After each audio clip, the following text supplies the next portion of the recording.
আচ্ছা, তোর আজকে ওই যে পঞ্চম অধ্যায় পরিপাক থেকে শুরু হবে পড়া। হ্যাঁ, তো ফার্স্টে হচ্ছে পরিপাক কেন হয়? পরিপাক হচ্ছে যে আমি যে খাবারগুলো খাচ্ছি, তুই খাবারগুলো কী হিসেবে খাস?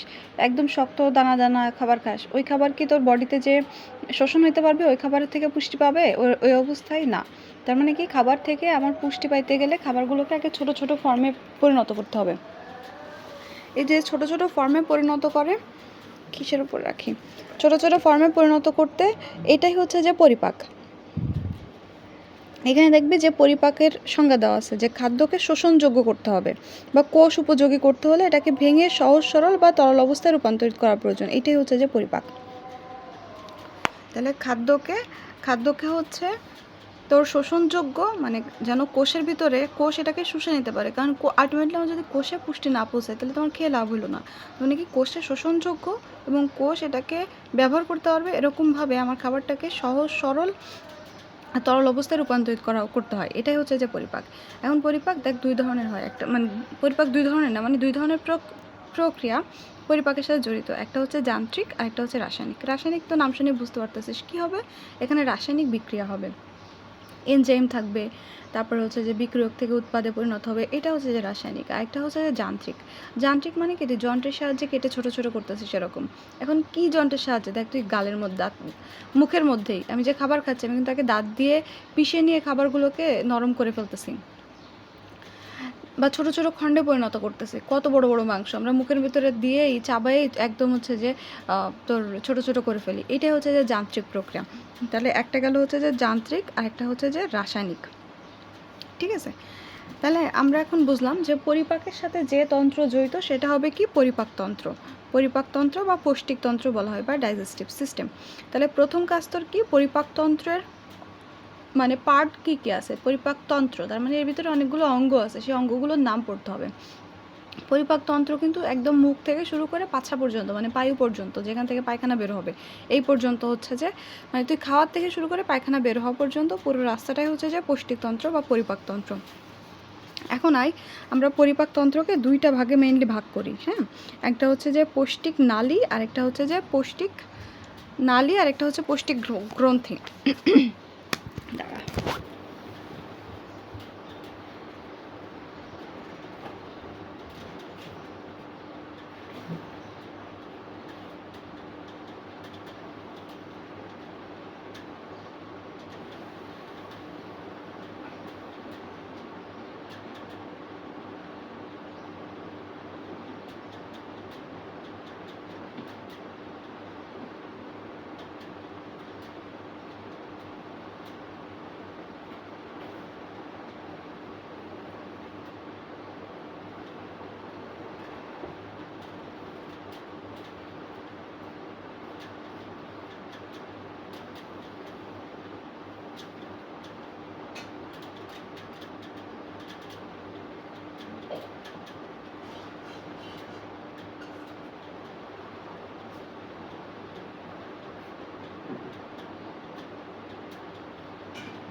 আচ্ছা তুই এই অংশটা আমি তো ইউটিউবে দিয়ে দেবো, আমি আর কাটতেছ না, তুই ওটা হচ্ছে যে ওই যে করে 10 সেকেন্ড করে কেটে নিয়ে দেখে নিস। যে রান্না বসাইছি চুলাতে। আচ্ছা, তাহলে আমরা কি পড়লাম আজকে, আমরা পড়লাম যে পরিপাকতন্ত্র। হ্যাঁ, পরিপাকতন্ত্র বা পরিপাকতন্ত্র বলি, বা পৌষ্টিক মানে ডাইজেস্টিভ সিস্টেম। এটার হচ্ছে যে মেইনলি দুইটা পার্ট। একটা হচ্ছে পৌষ্টিক নালী, মানে যার ভেতর দিয়ে নালী মানে নলের মতো, যার ভেতর দিয়ে খাবারটা যাবে। আরেকটা থাকবে হচ্ছে যে পৌষ্টিক গ্রন্থি, মানে যেখান থেকে কিছু রস এসে, ওই যে আমরা পড়লাম না এনজাইম লাগবে, রাসায়নিক বিক্রিয়া হইতে গেলে এনজাইম লাগবে না, তো ওই এনজাইমগুলো যেখান থেকে আসবে সেটা হচ্ছে যে পৌষ্টিক গ্রন্থি। তাহলে আমরা পরিপাকতন্ত্র বা পৌষ্টিকতন্ত্রের দুইটা পার্ট পেলাম, একটা হচ্ছে পৌষ্টিক নালী যার ভিতর দিয়ে খাবারটা যাবে, আর একটা হচ্ছে পৌষ্টিক গ্রন্থি মানে যেখান থেকে কিছু রস নিঃসৃত হয়ে আমার খাবারটা পরিপাকে সাহায্য করবে, মানে এখান থেকে রস বা এনজাইম আসে যেটা খাদ্য পরিপাকে সহায়তা করে। তাহলে এটাই হচ্ছে যে আমার সহজে বলতে গেলে পৌষ্টিক নালী, সরি পৌষ্টিক গ্রন্থি। এবার আমরা পৌষ্টিক নালী দিয়ে পড়বো। পৌষ্টিক নালী তো আমি বললাম না একটা নলের মতো, তাহলে দেখ এই নলের শুরু হচ্ছে কোত্থেকে, মুখ থেকে। তারপর কি হয়, মুখের পরে খাবারটা কই যাচ্ছে, মুখের গহ্বরে, মুখ গহ্বরে মানে মুখের ভেতর যেটা। এখন এই মুখ গহ্বরে কী কী থাকে বলতো, মুখ গহ্বরে তুই খেয়াল করে দেখ তোর কী আছে, দাঁত আছে এক গাদা, দাঁত আছে, তারপর জিহ্বা আছে, এছাড়া মুখের মধ্যেও কিছু পৌষ্টিক গ্রন্থি আছে, যে পৌষ্টিক গ্রন্থি কিন্তু আমরা অলরেডি পড়লাম, যে পৌষ্টিক গ্রন্থি কী করে, রস বা এনজাইম নিঃসরণ করে যেটা পরিপাকে হেল্প করবে। তো এই পৌষ্টিক গ্রন্থি এটা মুখের মধ্যেও আছে, মুখের বাইরেও আছে। আমরা একটু পরে পৌষ্টিক গ্রন্থিগুলো পড়বো, আগে আমরা পৌষ্টিক নালী পড়ে নিই। তাহলে আমার শুরু হচ্ছে মুখ থেকে, তারপরে হচ্ছে মুখ গহ্বর, এরপর হচ্ছে এই যে এখান থেকে দেখ মুখ গহ্বর, তারপরে আছে যে কি গলবিল বা গলবিল, তারপরে হচ্ছে অন্ননালী। গলবিলের আর ইংলিশ নাম হচ্ছে যে ফ্যারিংস। এই ফ্যারিংস কিন্তু এতেও ছিল, ফ্যারিংসের একটা পার্ট কিন্তু শ্বসনতন্ত্রের মধ্যেও ছিল। তারপরে আসে অন্ননালী, অন্ননালী হচ্ছে ইসোফেগাস। এই যে এইটা হচ্ছে এই যে এটা গেল গলবিল, তারপরে হচ্ছে যে অন্ননালী, এবার এটা হচ্ছে যে পাকস্থলী। এই যে এই বড় অংশটা হচ্ছে পাকস্থলী বা স্টোমাক। পাকস্থলীর পরের অংশটা এই যে অন্ত্র, এটা হচ্ছে ক্ষুদ্রান্ত্র। হ্যাঁ, এটা হচ্ছে ক্ষুদ্রান্ত্র। ক্ষুদ্রান্ত্র যেখানে শেষ হয় এই যে হলুদ অংশটা, সেটা হচ্ছে যে দেখে অনেকটা ওই যে পায়খানার শেপে, কারণ এই যে এর ভিতরে এটা হচ্ছে বৃহদান্ত্র। এই বৃহদান্ত্র হচ্ছে যে থাকে বৃহদান্ত্রের মধ্যেই ফাইনালি যে খাবার থেকে মনে কর আমার এই অন্ননালী, তারপরে পাকস্থলী, ইনফ্যাক্ট ক্ষুদ্রান্ত্র, এগুলোর থেকে খাবারের থেকে সব পুষ্টি শোষণ হয়ে যায়। তাহলে খাবারের যে বাকি অংশ থাকে সেটা চলে যায় বৃহদান্ত্রে। বৃহদান্ত্রে দেখ এই যে শেপটা, ওখানে মেইনলি পায়খানা তৈরি হয়। দেখ খেয়াল করে দেখবি পায়খানার শেপটাও এরকম একটু থাকে, ঢেউ ঢেউ খেলানো। তারপর কি হচ্ছে, মলাশয় হয়ে পাইসেড্রো দিয়ে বের হয়ে যাচ্ছে। আমি যদি তোর এটা আঁকায় দেখাই, তাহলে আমি একটু চুলাটা তরকারিটা নেড়ে দিয়ে আসি একটু।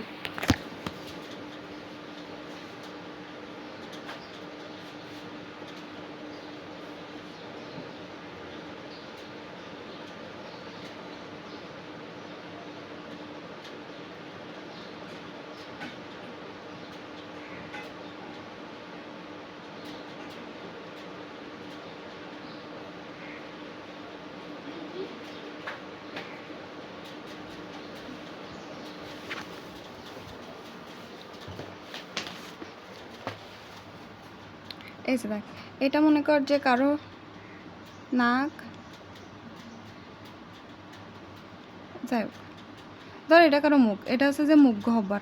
মুখ গহ্বরের পরে গলবিল, গলবিলের পরে এটা হচ্ছে যে অন্ননালী, অন্ননালীর পরে শুরু হয়ে যায় পাকস্থলী। এই যে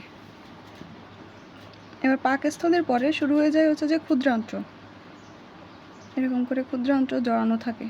ক্ষুদ্রান্ত্র কিন্তু অনেক বড়, আমরা যদি ক্ষুদ্রান্ত্র জড়ানো অবস্থায় থাকে তো এই জন্য আমাদের পেটের মধ্যে থাকে। আমরা যদি ক্ষুদ্রান্ত্র জট খুলে এটাকে লম্বা করি তাহলে এটা 36 মিটার পর্যন্ত লম্বা হতে পারে। তুই ভাবতে পারতেছিস 36 মিটার, কই আমাদের উচ্চতা, আমাদের উচ্চতা সর্বোচ্চ 1.5 মিটার। আর সেখানে আমরা যদি এই ক্ষুদ্রান্ত্রটাকে ভাঁজ হয়ে থাকে তো এটাকে আমি যদি লম্বা করে রাখি তাহলে এটা 36 মিটার পর্যন্ত হতে পারে। তাহলে ভাব কত বড়।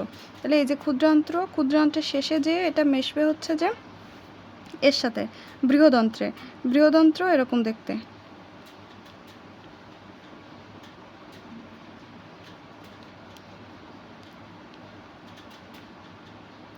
এই যে এখান থেকে পায়ুছিদ্র। তাহলে আমরা পড়লাম এতক্ষণ ক্ষুদ্রান্ত্র ও বৃহদন্ত্র। এখন আমি তোকে সেটার আরেকটু জিনিস দেখাই।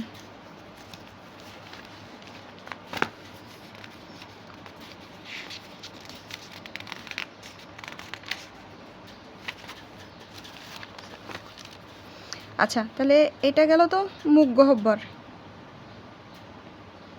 এটা হচ্ছে যে গলবিল, তারপর হচ্ছে অন্ননালী বা ইসোফেগাস, অন্ননালী বা ইসোফেগাস, এটা হচ্ছে পাকস্থলী যেখানে খাবারটা জমা হয়। তারপরে এটা হচ্ছে যে এই যে এটার ভিতরে আমার ভালো করে আঁকানো হয়, তুই বুঝে নিবি, এটা হচ্ছে যে ক্ষুদ্রান্ত্র। হ্যাঁ, ক্ষুদ্রান্ত্র মেইনলি এটা এখান থেকেই শুরু হয়। ক্ষুদ্রান্ত্র ক্ষুদ্রান্ত্র। এখন ক্ষুদ্রান্ত্রে কিন্তু কয়েকটা পার্ট আছে। এই যে ইসোফেগাসের এই স্টোমাকের পরের থেকে যেটা শুরু হয়েছে এটার নাম হচ্ছে যে ডিওডেনাম। প্রথমে স্টোমাকের পরেই মানে পাকস্থলীর পরেই থাকে হচ্ছে যে ডিওডেনাম। ডিওডেনামের পরে থাকে হচ্ছে যে জেজুনাম, আর তারপরে থাকে হচ্ছে যে আইলিয়াম। তাহলে ক্ষুদ্রান্ত্রের 3টা part, duodenum, jejunum, ileum. Duodenum, jejunum আর আইলিয়াম, DJI। হ্যাঁ, ডিওডেনাম, জেজুনাম আর আইলিয়াম, এটা কিন্তু আসবে পরীক্ষাতে MCQ। তো এই ক্ষুদ্রান্ত্রেই ম্যাক্সিমাম দেখা যায় যে আমার ধর যে মুখ গহ্বর, গলবিল, অন্ননালী, পাকস্থলী এই পর্যন্ত এসে খাবারগুলো মোটামুটি আকারে পরিপাক হয়ে যায়। ক্ষুদ্রান্ত্রের মেইন কাজ হচ্ছে যে শোষণ করে, মানে খাদ্যের থেকে পুষ্টিটা শোষণ করে নেয়। শোষণ করার পরে তাহলে যেটা থাকলো মানে আমার যেটা খাবারের থেকে দরকার সেটা আমি ক্ষুদ্রান্ত্রে পেয়ে যাচ্ছি, ক্ষুদ্রান্ত্র সেটা শোষণ করে নিচ্ছে। তাহলে এবার বাকি অংশকে, অপাচ্য অংশ, এটা আমার শরীর থেকে বের করে দিতে হবে। তাহলে সেই পায়খানাটা এখন চলে যাবে বৃহদন্ত্রে। এই যে এখান থেকে মানে আইলিয়ামের পরের থেকে ধর আইলিয়াম যে এই যে বৃহদন্ত্রে মিশতেছে, এই যে এটা হচ্ছে আইলিয়ামের শেষ মাথা, এটা বৃহদন্ত্রের মধ্যে ঢুকে গেল। তাহলে এখান থেকে বৃহদন্ত্র শুরু। তাহলে আইলিয়াম থেকে যেখান থেকে বৃহদন্ত্র শুরু হইতেছে, হ্যাঁ, এটার নাম হচ্ছে যে ধর এই মাথায় এখানে থাকে হচ্ছে যে অ্যাপেন্ডিক্স। তো এটার নাম হচ্ছে যে সিকাম। ধর সিকাম, এই বৃহদন্ত্রের কী কী পার্ট আছে? এই বৃহদন্ত্রের পার্ট থাকে, প্রথমে থাকে সিকাম, এই যে যেখানে আইলিয়াম শেষ হলো এখান থেকে শুরু হলো সিকাম। তারপরে হচ্ছে যে কোলন। তারপরে দেখ এই যে এইখানে আলটিমেটলি খাবারটা কি হবে? জমা মানে খাবার না, পায়খানা জমা থাকবে। তাহলে এটা হচ্ছে যে মলাশয় বা রেকটাম, এটার আরেকটা নাম হচ্ছে যে রেকটাম। তাহলে আমরা কি কি পার্ট পড়লাম বৃহদন্ত্রের? প্রথমে হচ্ছে যে সিকাম, তারপরে হচ্ছে যে কোলন, তারপরে হচ্ছে যে কি মলাশয় বা রেকটাম, আর এটা কি পায়ুছিদ্র। তাহলে এই হচ্ছে যে আমাদের পুরোটার পার্ট। তাহলে পুরো পৌষ্টিকতন্ত্র কিন্তু এই যে এটাই, হ্যাঁ, যে এই যে টার্মিনাল মানে এই যে আইলিয়াম শেষ হলো এখান থেকে হচ্ছে যে সিকাম, তারপরে এটা হচ্ছে যে কোলন যে তারপরে এখান থেকে এসে সব পায়খানা এখানে জমে থাকলো, এটা হচ্ছে মলাশয় বা রেকটাম, তারপরে এই ছিদ্র দিয়ে বের হয়ে গেলো, এটা হচ্ছে পায়ুছিদ্র। তাহলে পুরো জিনিসটা হচ্ছে যে কি, পুরো জিনিসটা হচ্ছে যে আমাদের পৌষ্টিক নালী। তোর বইয়ে এইগুলোই দেওয়া আছে। তাহলে এখান থেকে কিন্তু অবশ্যই অন্ত্র তাহলে কয় প্রকার? 2 প্রকার, একটা হচ্ছে ক্ষুদ্রান্ত্র, একটা হচ্ছে যে বৃহদন্ত্র। ক্ষুদ্রান্ত্রের মেন কাজ হচ্ছে যে কি, ক্ষুদ্রান্ত্রের মেন কাজ হচ্ছে যে পুষ্টি শোষণ করা, আর বৃহদন্ত্রে ওখানে মেনলি হচ্ছে যে পায়খানা জমা থাকে। এখন আচ্ছা, সিকামের এই যে এই মাথায় আমি তো বললাম যে এই যে সিকাম, ধর এই যে এটা হচ্ছে যে আইলিয়াম শেষ হয়ে সিকাম শুরু হয়, আর সিকামের এক মাথায় এই যে অ্যাপেন্ডিক্স লাগানো থাকে। এখানে পরীক্ষার মধ্যে এগুলাই দেওয়া আছে, মল তৈরি হয়, মল জমা থাকে, তার মানে বৃহদন্ত্রে মেইনলি হচ্ছে মলের সাথে, পায়খানার সাথে জড়িত, আর ক্ষুদ্রান্ত্র হচ্ছে শোষণ করবে, আর উপরের গুলা পাকস্থলী পর্যন্ত ওইটা হচ্ছে যে খাদ্যটাকে পরিপাক করে ফেলবে। আচ্ছা, এই যে পার্টগুলো পড়তে হবে। ক্ষুদ্রান্ত্রে দেখ ডিওডেনাম, জেজুনাম, ইলিয়াম। তারপর হচ্ছে বৃহদন্ত্রের 3টা অংশ, সিকাম, কোলন, মলাশয়, ব্যাস শেষ। তারপরে পায়ু হয়ে শেষ। এখানে আর তেমন কিছু পড়ার নাই, কিন্তু এখন আমাকে যেটা পড়তে হবে এটা হচ্ছে মুখ গহ্বর। মুখ গহ্বরের ভিতরে আমার কি কি জিনিস থাকে? দাঁত থাকবে, জিহ্বা থাকবে, লালা গ্রন্থি থাকবে। আমরা এখানে মেইনলি দাঁত নিয়ে পড়বো, ঠিক আছে? আর একটু দাঁড়াও, তবে এটা নেড়ে দিয়ে আসি।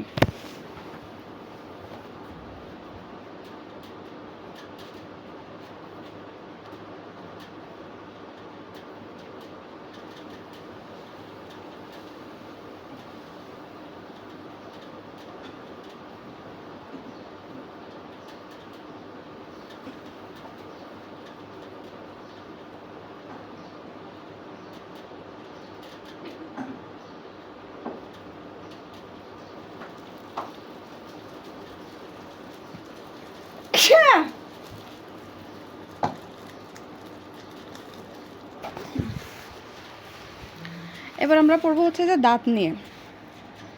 তাহলে দাঁত হচ্ছে যে দাঁত কিন্তু মানুষের হচ্ছে 2বার হয়, একটা হচ্ছে হওয়ার পরে যেটা ওই যে তারপরে পড়ে যায়, ওটাকে বলে দুধ দাঁত। এরপর একটা হচ্ছে যে দাঁতগুলো হয় সেগুলো সারা জীবন থাকে, তারপর আবার বুড়া বয়সে যে পড়ে যায় কিন্তু তখন আর ওঠে না। তো দুধ দাঁতের সংখ্যা হচ্ছে 20টা থাকে। এগুলো মোটামুটি 18 বছরের মধ্যে সব হচ্ছে যে পড়ে যায়, হ্যাঁ। তারপরে হচ্ছে নতুন করে আবার হচ্ছে স্থায়ী দাঁত ওঠে। তো স্থায়ী দাঁত হচ্ছে যে কয়টা হয়? স্থায়ী দাঁত হচ্ছে যে প্রত্যেক চোয়ালে তোর 14 থেকে 16টা করে, মোট 28 থেকে 32টি। মানে যদি আক্কেল মাড়ি ওঠে তাহলে দেখা যায় যে 32টা থাকে। ধর উপরে হচ্ছে যে উপরে নর্মালি মানুষের থাকে 14টা, কারো যদি আক্কেল মাড়ি ওঠে তাহলে উপরে দুই সাইডে 2টা উঠলে হয়ে গেল 16টা, ঠিক একইভাবে তাহলে উপর নিচেও তাই, নিচেও হচ্ছে যে 14টা, পরে যদি 2টা হয় তাহলে 16টা। তাহলে আমি যদি সবগুলো মিলাই, যদি কারো আক্কেলমারি না ওঠে তাহলে তার দাঁত হবে কয়টা? 28টা। আর যদি আক্কেলমারি ওঠে তাহলে তার দাঁত হবে কয়টা? 32টা। এই হচ্ছে যে বলছে। এখন দাঁতের আমরা কয়েকটা ভাগ করি, এই যে কর্তন, ছেদন, অগ্রপেশন, পেশন। কর্তন নাম শুনে বোঝা যাচ্ছে কর্তন কী করবে? কাটবে, তার মানে কি দাঁত, এটা হচ্ছে খাবারটা কেটে টুকরো টুকরো করবে। ছেদন মানে কি? খাবারটা ছিঁড়বে। অগ্রপেশন মানে এটা পিষে খাবারটাকে তোর হচ্ছে যে করবে, নরম করে ফেলবে। পেশন দাঁত এটা হচ্ছে যে তাই পেশনে সাহায্য করবে, নাম শুনে কিন্তু বোঝা যাচ্ছে। এই যে দেখ দাঁতগুলো দেখ, একদম যে শুরু, আমরা যদি প্রত্যেকটা করি, উপরের পাটি নিচের পাটি, উপরের পাটিটাকেও আমরা আবার উপরের পাটি নিচের পাটি প্রত্যেকটাকে 2 ভাগে ভাগ করলাম, যে উপরের পাটির ডান পাশ, উপরের পাটির বাম পাশ, নিচের পাটির ডান পাশ, নিচের পাটির বাম পাশ। তাহলে টোটাল দাঁতগুলোকে আমি 4টা ভাগে ভাগ করে ফেললাম। এখন আমি 1 ভাগেরটা দেখতেছি, দেখ প্রত্যেক ভাগে, এই যে দেখ এখানে দেখাইছে হচ্ছে যে উপরের পাটি, উপরের পাটির এই যে মনে করো এটা হচ্ছে বাম সাইড, বাম সাইডে দেখাচ্ছে উপরের পাটির বাম সাইডের দেখ একদম মাঝের যে দাঁত, আমি কিন্তু এক সাইড দেখাচ্ছি, এই সাইড না, হ্যাঁ, জাস্ট হচ্ছে যে বাম সাইড দেখাচ্ছি। তাহলে প্রথমে কি হচ্ছে? কর্তন দাঁত। তাহলে দেখ এক সাইডে কর্তন কয়টা করে হচ্ছে? প্রথম দুইটা হচ্ছে যে কর্তন। তার মানে টোটাল উপরের কর্তন আমার কয়টা হবে? মানে আমার তো শুধু বাম পাশেই দেখ কর্তন কোনটা, বাম পাশে কর্তন হচ্ছে 2টা, তাহলে হচ্ছে যে ডান পাশে আরও 2টা, তাহলে এক পাশে কর্তন হবে টোটাল হচ্ছে যে 4টা, মানে উপরে কর্তন হবে টোটাল 4টা। ঠিক একইভাবে নিচেও হচ্ছে যে কর্তন কয়টা? 4টা। তাহলে টোটাল কর্তন কিন্তু হচ্ছে 8টা। ঠিক আছে, আর আমি যদি এক হিসেবে দেখি, মানে এক পাশ দেখতেছি, যে উপরের ডান পাশ বা উপরের বাম পাশ, নিচের ডান পাশ বা নিচের বাম পাশ, এভাবে। তো এক পাশে কর্তন দাঁত হচ্ছে যে এই যে দেখ 2টা, তাহলে টোটাল কর্তন দাঁত, আমি তো যেহেতু এটাকে 4টা ভাগে ভাগ করতেছি, টোটাল হবে তাহলে 8টা। তাহলে কর্তন দাঁত এক ভাগে হচ্ছে যে 2টা করে। এবার ছেদন দাঁত দেখ, যেটা একটু হচ্ছে যে মাথায় একটু আছে, মানে তোর কোনটা দেখাবো,